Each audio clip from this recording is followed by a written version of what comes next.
دختر هم تلویزیون کیه که بیزار کنه که او رو زنده در کلیت کنه رفتم یا استو مردم مرد سوز کردن میمونه همین فوتبال می سوز تماشا کنم بیزار مون کتی هم فوتبال دامو توپ نکردید که ما خلاص شیم 24 ساعت هم فوتبال تماشا میکنن مردای هم ایده بیرون میبرومن فقط تماشا میکنیم ما کینو تماشا کنیم خواب کردم بیشتر خواب نمیکنم چه خیلی زنه که این بود همین فوتبال سوز تماشا کنیم خواب که یه مینوت خواب نمیکنم داداری ما بود که رفتی مسکن کار کردی پول آوردی همین تلویزیون را خریدی زنه ما تو گفتم خواب کن خواب نمیکنم گفتم تا بیا خونه و چند بار من خونه و چند نبردی من زنه خواب کن نه خونه همسایه بمونم نه خونه و چند بمونم هیچ جا نمیمونه رفتن خواب نمیکنم ما تو گفتم خواب کن خواب نمیکنم خواب کن خواب نمیکنم خواب نمیکنی؟ نه یه مینوت خواب خورم مالش خوابم نه که خواب نمیکنم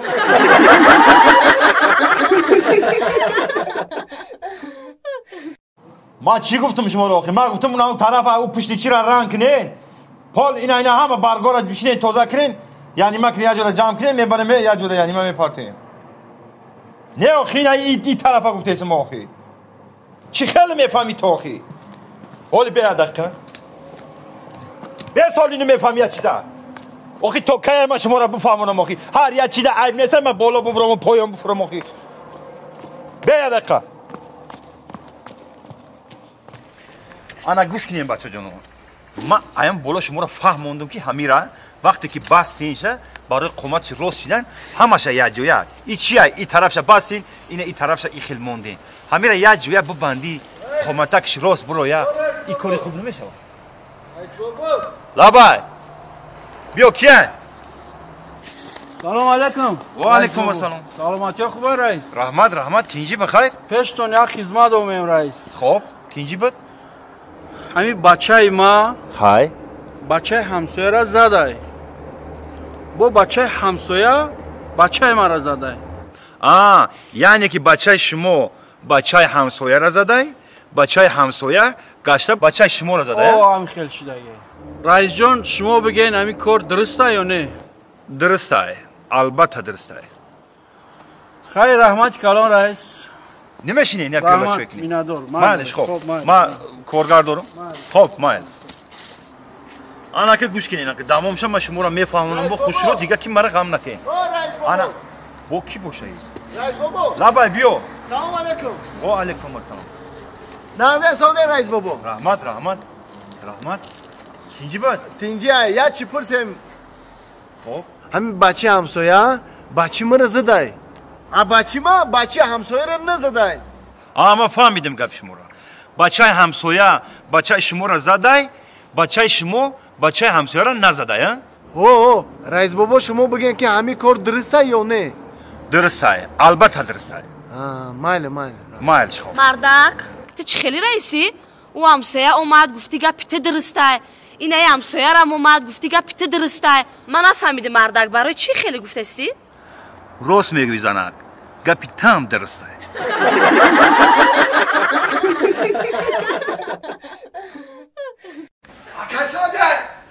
اکای صادق کیه بیو سوزی اکای السلام علیکم نازه کمی جون خونه دم دایی سوزی تینجی بو میگم کیه اوزا رو چو کنه ای جورا یا هفته شیدن هم قطع قماق کم شده اوزا گرفته کپ زدن نشیدستن گفتم یا دوره نداری که همین قطع سواز شما خیلی اکی کمی جون من همین پرستمال هایو بعد سیترمان دارم او دارو خطردرد ندارم خونه کیه کو یا همسایه اکه اشرالی همونجا نرفتی خونه اکه اشرالی همونجا بره همون دورم اشرالی اکه اشرالی کو یا تایاتی کرالی صفحه دارم باید شیر و اصل گرد نکنی بخیری نه شیرم خود مثلا هیچ پایده نه اکه بیارم بشینیم جا پیالوچو میگیریم من بدیم های رحمت نباشم من برم که همین خیلی سوزوکه نیست مایل اکه جان خوش آمدی مایل بوم بیو مایل ای توبه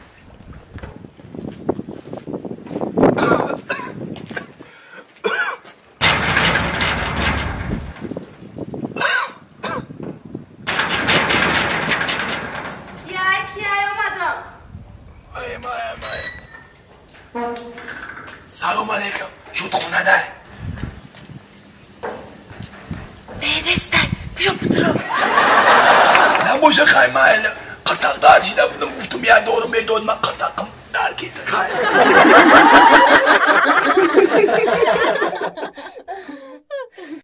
همه در جنابتون دیگه زمان جان صبر که صبر دکتر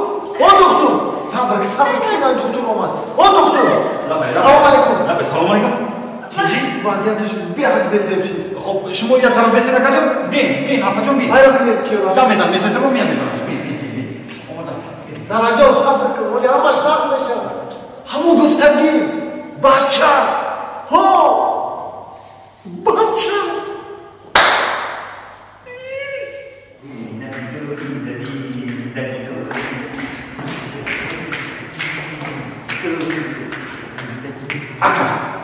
بچه داشتی مبارک شد خودم مبارک شد بچه داشتی تبریک مبارک شد بود دگونی کی حسن مبارک شد یک گولی مبارک شد بیار ببینم شد بچه یک دقیقه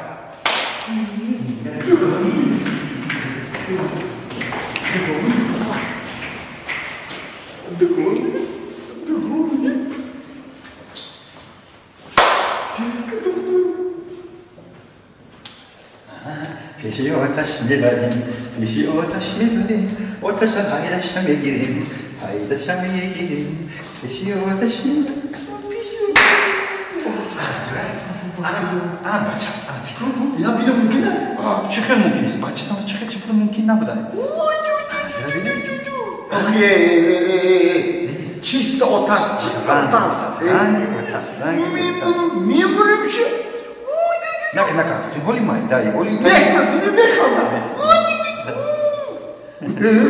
بخوام محکم که ممکن است بچه تا دیدی دکتر جان وایش بیار بینو کدومش دیگونه گفته شما همیشه دیدی همیشه که دیده باشی وایشم رنگ همیه یوخی ایشه که دیدی گویی که باشم دیدی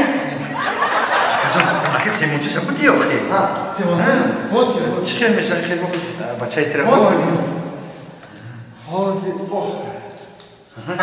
غیرت ببینیم اکا جان این کم نیست اقلا یک تا دیگر رنگ همی میمونده دکتر جان همه دیدستی؟ دیدستی من کدوم؟ او فرقش چیه؟ یک دیگه دارو رنگ همی